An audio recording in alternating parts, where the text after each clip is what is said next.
Hello বন্ধুরা, মাই cafe চ্যানেলে তোমাদের স্বাগত। আর আমাদের এই ভিডিও যারা প্রথমবার দেখছো তাদেরকে অসংখ্য ধন্যবাদ। তো বন্ধুরা, আজকে যেটা মূল বিষয় তোমাদের সাথে আলোচনা করার সেটা হচ্ছে department of post, West Bengal circle, minister of communication. অর্থাৎ ওয়েস্ট বেঙ্গল পোস্ট অফিসে কিন্তু অনেকগুলো পদে কিন্তু লোক নিয়োগের বিজ্ঞপ্তি ইতিমধ্যে বেরিয়ে গেছে এবং অ্যাপ্লিকেশনও কিন্তু শুরু হয়ে গেছে।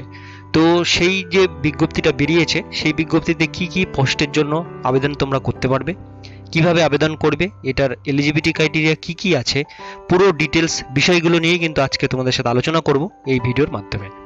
তো সেই জন্য ভিডিওটিকে স্কিপ না করে ভিডিওটিকে প্রথম থেকে শেষ পর্যন্ত দেখতে থাকো এবং আমাদের চ্যানেলে যারা নতুন দেখছো তারা অবশ্যই আমাদের চ্যানেলটিকে সাবস্ক্রাইব করে রাখবে এরকম নতুন এবং লেটেস্ট হেল্পফুল আপডেট সবার প্রথমে দেখবার জন্য। তো চলো দেখিয়ে দিই post office, West Bengal post অফিসে যে নিয়োগের বিজ্ঞপ্তিটা বেরিয়েছে সেই বিজ্ঞপ্তিতে কারা কারা আবেদন করতে পারবে এবং কিভাবে তোমরা আবেদনটা করতে পারবে তার পুরো ডিটেলস বিষয়গুলো।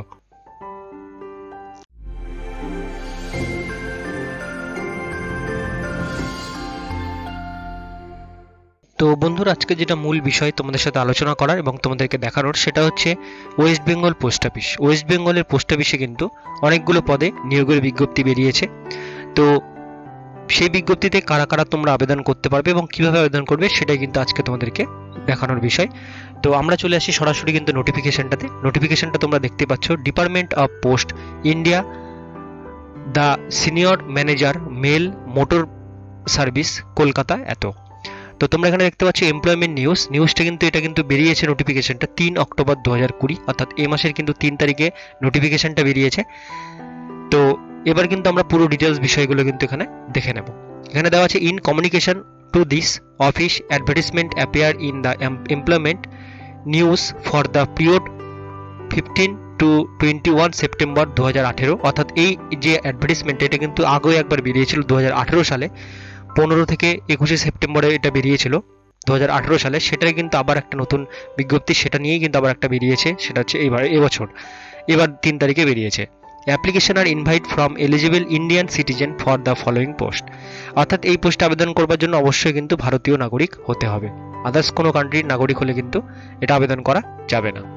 এবার আমরা দেখে নেব এখানে কিন্তু বিশেষ কি পোস্টের জন্য নেওয়া হচ্ছে। তো এখানে দেওয়া আছে পোস্ট আছে স্কিল্ড আর্টিসান মানে এখানে তোমাদের দক্ষ কারিগর কিন্তু নেওয়া হবে। স্কিল্ড আর্টিসান মানে দক্ষ কারিগর কি কি পোস্ট আছে তোমরা একটু দেখে নেব। মোটর ভেহিকেল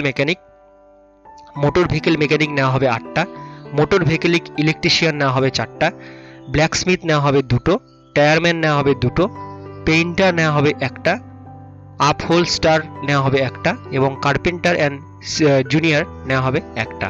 তো এই হচ্ছে টোটাল ভ্যাকান্সি, এতগুলো পদে কিন্তু লোক নিয়োগের বিজ্ঞপ্তি বেরিয়েছে। এবার আমরা এখানে দেখে দেবো রিজার্ভেশন। এখানে দেখে নেব রিজার্ভেশন হিসেবে এখানে কি বলা হয়েছে। 9 পোস্ট আর রিজার্ভড অ্যাজ ফলোয়িং। 9 পোস্ট অর্থাৎ টোটাল 9টা পোস্টের মধ্যে এসসি 4টা, এসটি 1টা, ওবিসি কিন্তু 4টা। অ্যান্ড 10 পোস্ট আর আনরিজার্ভ, অর্থাৎ 10টা পোস্ট কিন্তু জেনারেলদের জন্য, 9টা পোস্ট কিন্তু যেগুলো আমি বললাম এদের জন্য, এসটি এসসি ওবিসিদের জন্য।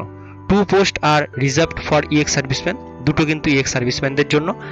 তারপরে আছে ESM and this post will be filled up from any category and then will be adjustment horizontalization against respective categories. তো রেসপেক্টিভ ক্যাটাগরির জন্য কিন্তু আলাদা এখানে সিটগুলো কিন্তু দেওয়া আছে। এবার আমরা পুরো বিষয়টা দেখে নেব। Candidate applied in response to the office advertisement appeared in employment news for the period 15 to 21 September 2018, যেটা আমি বললাম 15 থেকে 21 সেপ্টেম্বর একবার বেরিয়েছিল। Need not apply as their applicant are hereby available at this post. ঠিক আছে, তখন অতটা অ্যাভেলেবেল ছিল না এই পোস্টে আবেদন করবার জন্য, কিন্তু সেটা কিন্তু এবার কিন্তু ছেড়েছে। Last date for receipt of application, last ডেটটা আমরা দেখে নেব। Receipt of application 30 days from the date of publication of advertisement in employment news up to 17,000 ঘন্টা। তো এখানে কিন্তু বলা আছে যে যেদিন অ্যাডভার্টাইজমেন্টটা বেরোচ্ছে তার থেকে 30 দিন পর্যন্ত কিন্তু তোমরা সময় পাবে অ্যাপ্লিকেশন করবার জন্য। তো এটা যেহেতু 3 তারিখে বেরিয়েছে, তো তোমরা কিন্তু সামনের মাসের 3 তারিখ পর্যন্ত কিন্তু এই অ্যাডভার্টাইজমেন্ট তোমরা কিন্তু এটা আবেদন করতে পারবে। এবার আমরা স্যালারি দেখে নেব। Pay scale level 2 pay matrix, level 2 এ এখানে কিন্তু পে দেওয়া হবে, যেমন বেতন স্টার্টিং কিন্তু 5,200 টাকা থেকে 20,200 টাকা পর্যন্ত, এর সঙ্গে গ্রেড পে থাকবে 1900 টাকা। ঠিক আছে, এবার আমরা চলে আসবো এলিজিবিলিটি ক্রাইটেরিয়া। এলিজিবিলিটি ক্রাইটেরিয়ার মধ্যে এখানে কি বলা হয়েছে, all qualification, experience, age, driving licence or other relevant information shall be as on 1/7/2018, অর্থাৎ 1/7/2018 অনুসারে তোমাদের এজ হতে হবে, কোয়ালিফিকেশন এই সমস্ত জিনিস তো থাকতে হবেই, এজটা কিন্তু 1/7/2018 অনুসারে হতে হবে, ড্রাইভিং লাইসেন্স কিন্তু তো থাকতে হবে।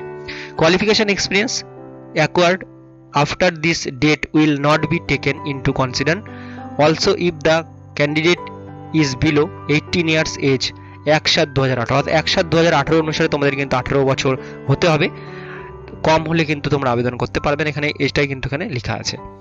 এজ লিমিটটা আমরা পরিষ্কারভাবে এখানে একটু বুঝে নেব, 18 থেকে 30 বছর 1/7/2018 মধ্যে তোমাদের 18 থেকে 30 বছরের মধ্যে কিন্তু হতে হবে, তবেই কিন্তু এটা করতে পারবে। এজ এখানে কিন্তু এসটি এসসিদের জন্য 5 বছর বয়সের ছাড় আছে এবং ওবিসিদের জন্য কিন্তু 3 বছর এখানে ছাড় দেওয়া আছে। ঠিক আছে, আর বাকি যে ডিটেলস এখানে কিন্তু তোমরা চাইলে একটু দেখে নিতে পারো, আমি নোটিফিকেশনটা তোমাদের দিয়ে দেবো ডেসক্রিপশনেও, সেখান থেকে তোমরা চেক করতে পারো। 2 নম্বর যেটা আছে, a certificate in the respective trade from any technician institute recognized by government or recognized by government, এর মানে বলছে তোমরা যে ট্রেডে অ্যাপ্লাই করবে, যে পোস্টে অ্যাপ্লাই করবে, সেই পোস্টের জন্য তোমরা যে ট্রেড থেকে আইটিআই করেছো সেই আইটিআই তোমাদের কিন্তু থাকতে হবে, যে ট্রেডগুলো তো ওখানে বলা হয়েছে সেই ট্রেডগুলোতে আইটিআই থাকতে হবে, তবে কিন্তু আবেদন করতে পারবে। এবার যাদের আইটিআই নেই সেখানে কিন্তু সেক্ষেত্রে এখানে কি বলা হয়েছে আমরা একটু দেখে নেব, or 8 standard passed with the experience 1 year of the respective trade 1/7/2018, অর্থাৎ যাদের আইটিআই করা নেই, যাদের আইটিআই করা আছে তারা তো করতে পারবেই তোমাদের সার্টিফিকেট দিয়ে, আর যাদের আইটিআই করা নেই তারা কিন্তু 8 পাস হতে হবে মিনিমাম, এবং তোমাদের 1 বছরের কিন্তু সেই যে পোস্টে করবে সেই কাজের এক্সপিরিয়েন্স থাকলে 1/7/2018 মধ্যে তোমরা কিন্তু আবেদনটা কিন্তু করতে পারবে, তোমাদের কিন্তু সেক্ষেত্রে কোনো অসুবিধা হবে না। 3 নম্বর যেটা আছে, candidate who apply for the post MV mechanic, MV mechanic একটা পোস্ট এখানে দেওয়া আছে, MV mechanic should process a valid driving licence as on 1/7/2018, অর্থাৎ ড্রাইভিং লাইসেন্স সব ক্ষেত্রে লাগবে না, শুধুমাত্র যেটা এমভি মেকানিক আছে সেক্ষেত্রে তোমাদের কিন্তু ভ্যালিড একটা ড্রাইভিং লাইসেন্স থাকতে হবে 1/7/2018 মধ্যে হেভি ভেহিকেলসের জন্য। ঠিক আছে, মেথড অফ সিলেকশন এখানে দেওয়া আছে, selection of skilled artisans shall be made from among the candidate processing the requirement qualification and valid driving licence, তোমাদের যেটা এমভি মেকানিক যেটা আছে মোটর ভেহিকেল মেকানিক, সেটার জন্য ড্রাইভিং লাইসেন্স, একটা ভ্যালিড ড্রাইভিং লাইসেন্স থাকতে হবে। প্রসেসিং কোয়ালিফিকেশনের মাধ্যমে by means competitive trade test তোমাদের একটা কিন্তু পরীক্ষা দেওয়া হবে, সেই পরীক্ষার মাধ্যমে তোমাদের কিন্তু নিয়োগটা কিন্তু করা হবে। No communication will be entered with respect to reject application, কোনো কমিউনিকেশন যদি না থাকে সেক্ষেত্রে কিন্তু তোমাদের ঠিকমতো যদি অ্যাপ্লিকেশন না করো সেক্ষেত্রে কিন্তু অ্যাপ্লিকেশনটা বাতিল হবে। Application should be submitted given the following biodata, এখানে যে বায়োডাটা বলা আছে সেই অনুসারে কিন্তু তোমাদের একটা অ্যাপ্লিকেশন ফরম্যাট বানাতে হবে। কিভাবে অ্যাপ্লিকেশনটা করবে আমরা একটু এখানে দেখে নেব, সেটা কিন্তু 1/7/2018 এখানে বলা আছে। তো অ্যাপ্লিকেশনটা কিভাবে তোমরা বানাবে আমি তোমাকে বলে দিচ্ছি, তোমাদের কিন্তু একটা বায়োডাটা বানাতে হবে, যেমন 1 নম্বর তোমাদের নামটা লিখতে হবে ব্লক লেটারে ইংলিশে, তারপরে ফাদার্স নেম, তারপরে citizenship Indian, post applied for কোন পোস্টের জন্য অ্যাপ্লাই করছো উপরে দেওয়া আছে, উপর থেকে দেখে লিখতে হবে। পার্মানেন্ট অ্যাড্রেস দিতে হবে, অ্যাড্রেস ফর করেসপন্ডেন্ট, অর্থাৎ তোমরা পার্মানেন্ট এবং প্রেজেন্ট অ্যাড্রেস কোথায় সেটা দিতে হবে। ডেট অফ বার্থ দিতে হবে, এজ তোমাদের 1/7/2018 অনুসারে এজ কত, বয়স কত সেটা দিতে হবে। ঠিক আছে, সেটা আবার ডেট অফ বার্থ লিখে তোমাদের কিন্তু মান্থ, ইয়ার এবং ডে সম্পূর্ণভাবে পরিষ্কারভাবে কিন্তু মেনশন করে দিতে হবে। তারপরে আছে কমিউনিকেশন কমিউনিটি অ্যাজ অন 1/7/2018, যেটা আমি তোমাদের বললাম কমিউনিটি। তারপরে আছে education qualification as on 1/7/2018, education qualification 1/7/2018 সম্বন্ধে তোমাদের কি কোয়ালিফিকেশন সেটা দিতে হবে। Technical qualification ITI certificate as on 1/7/2018, ওই 1/7/2018 অনুসারে তোমাদের আইটিআই যাদের করা আছে আইটিআই তোমাদের কিন্তু এখানে দিতে হবে, কি আইটিআই করা আছে কি বিষয় সেগুলো দিতে হবে। Driving licence in case MV মেকানিকে যারা আবেদন করবে তাদের জন্য কিন্তু ড্রাইভিং লাইসেন্স থাকতে হবে এবং ড্রাইভিং লাইসেন্সের নাম্বার পুরো ডিটেলস দিতে হবে। এনি আদার রিলেভেন্ট ইনফরমেশন, তো এইটুকুন জিনিস তোমাদের কিন্তু একটা বায়োডাটা যেমন হয় সেরকম ভাবে একটা বায়োডাটা তোমাদের বানাতে হবে, বানিয়ে তার সাথে রিলেভেন্ট ডকুমেন্টসগুলো তোমাদের দিয়ে তোমাদের কিন্তু যেটা করতে হবে আমি তোমাদের বলে দিচ্ছি কি করতে হবে। Application must be signed by the candidate at with, এখানে আমি বলে দিচ্ছি self attested photocopies of the following certificate. Self attested অর্থাৎ যতগুলো তোমরা জেরক্স কপি, যে ডকুমেন্টসগুলো আমি বললাম, ডকুমেন্টসগুলো যেগুলো দেবে সেগুলো কিন্তু তোমাদের অবশ্যই সেখানে কিন্তু ফটোকপিগুলো কিন্তু তোমাদেরকে সেখানে দিতে হবে।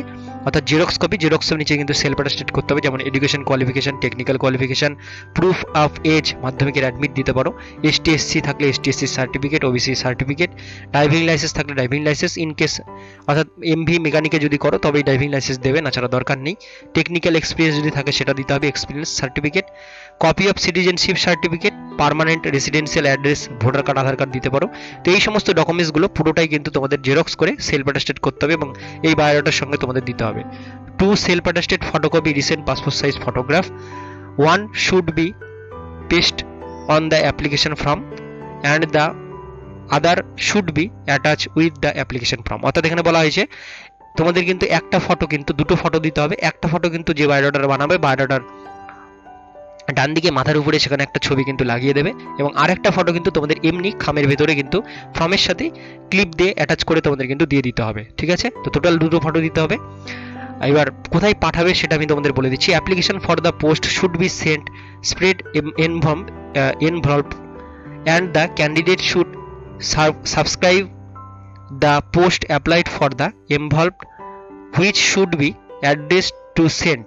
এখানে যে অ্যাড্রেসটা দেওয়া আছে তোমাদের কিন্তু এনভলভ মানে হচ্ছে তোমাদের একটা খামে কিন্তু সমস্ত বায়োডাটা সহ সমস্ত ডকুমেন্টসগুলো একটা খামে ভরতে হবে। খামে ভরে তোমাদের কিন্তু এই অ্যাড্রেসে পাঠাতে হবে। দেখতে পাচ্ছ, the senior manager, mail motor service, 139 Beleghata road, Kolkata এত। এই যে অ্যাড্রেসটা আছে এই অ্যাড্রেসে তোমাদের কিন্তু বাই পোস্টে কিন্তু সেন্ড করতে হবে এই তোমাদের সেই অ্যাপ্লিকেশন ফর্মটা, through the speed post, register post only. তোমাদের কিন্তু শুধুমাত্র স্পিড পোস্ট বা রেজিস্টার পোস্টে কিন্তু এটা পাঠাতে হবে, এমনি নর্মাল পোস্টে পাঠালে কিন্তু হবে না, এখানে মেনশন করে কিন্তু লিখে দেওয়া আছে। আর লাস্ট যে লাইনটা এখানে দেওয়া আছে, application without complete information or without self attested copy of certificate will be reject. অর্থাৎ এখানে বলা হয়েছে যে তোমরা যদি প্রত্যেকটা জেরক্স কপির নিচে যদি সেলফ অ্যাটাস্টেড না করো আর যদি সমস্ত যেখানে যেগুলো বলা আছে সেগুলো না লেখো, সেক্ষেত্রে কিন্তু তোমাদের অ্যাপ্লিকেশন ফর্মটা কিন্তু এখানে বাতিল করা হবে। তো এই ছিল পুরো বিষয় তোমাদের সাথে আলোচনা করার। তো এই সমস্ত ট্রেডে তোমরা যারা যারা করতে চাও, এই সমস্ত পদে যারা যারা তোমরা করতে চাও, বিশেষ করে ছেলেদের ক্ষেত্রে, তোমরা কিন্তু অবশ্যই কিন্তু তোমাদের যদি আইটিআই করা থাকে তোমরা কিন্তু আবেদন করতে পারো। খুব ভালো একটা পোস্ট, ইন্ডিয়ান পোস্ট, সেন্ট্রাল গভর্নমেন্টের কিন্তু তোমাদের জব। তো আজকের ভিডিও এতক্ষণ পর্যন্তই। ভিডিও যদি ভালো লেগে থাকে বা কাজের বা একটু হেল্পফুল বলে মনে হয়ে থাকে, আমাদের চ্যানেলটিকে অবশ্যই সাবস্ক্রাইব করে রাখবে এবং অন্যান্য বন্ধু বান্ধবীদের সাথে শেয়ার করো যারা এই যে এগুলো ট্রেডে তাদের করা আছে বা যারা এগুলো নিয়ে আইটিআই নিয়ে পড়াশোনা করেছে, তারা যারা করতে পারবে ফর্ম ফিল আপ, তাদের সাথে শেয়ার করো। ভিডিওটি ভালো লাগলে অবশ্যই একটা লাইক দেবে এবং কোনো রকম প্রশ্ন থাকলে তোমরা কিন্তু আমাদের ইনস্টাগ্রাম পেজটিকে ফলো করে সেখানে কমেন্ট করতে পারো। আমি সেখানে যথাসাধ্য কমেন্টের উত্তর দেওয়ার চেষ্টা করব। আর ফেসবুক পেজ থেকে আমাদের ভিডিও যারা দেখছো তারা অবশ্যই আমাদের ফেসবুক পেজটিকে লাইক এবং ফলো দুটোই করে রাখবে, যাতে আমি যখনই কোনো নতুন আপডেট ফেসবুক পেজে দেবো, ফেসবুক পেজেও কিন্তু তোমরা আমাদের নতুন আপডেটগুলো কিন্তু পেয়ে যাবে। ফেসবুক পেজ এবং ইনস্টাগ্রাম পেজের লিঙ্ক কিন্তু ডেসক্রিপশনে দেওয়া থাকবে।